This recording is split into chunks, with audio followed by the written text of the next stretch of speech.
আসসালামু আলাইকুম বাইকার ভাইরা, আজকে হয়ে গেল সিএফ মোটর নারায়ণগঞ্জ ব্রাঞ্চের ওপেনিং। ইউটার্ন রাইডার্সের এই যে নারায়ণগঞ্জ ব্রাঞ্চ, এটি ওপেনিং হয়ে গেল।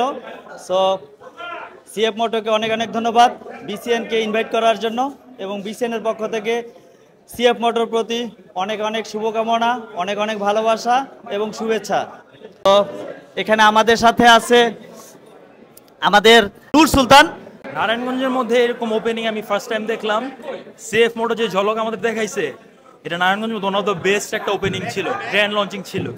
তো আজকে সিএলসিটা আমার কাছে খুব ভালো লাগছে পার্সোনালি। এছাড়াও প্রত্যেকটা বাইকই খুবই জোস। আমাদের বাইকারদের ভিতরে টেকনিক্যাল একজন পার্সন বিসিএন এর পক্ষ থেকে আমরা যারা আসছি, তো আমাদের তো সবারই ভালো লেগেছে। আপেল, তোমার কেমন লাগছে? আলহামদুলিল্লাহ, অনেক অনেক ভালো লাগছে। আর পিএফ যা করলো, এত সুন্দর একটা প্রোগ্রাম ছিল যেটা বলার মতো না। আলহামদুলিল্লাহ, কংগ্রাচুলেশন।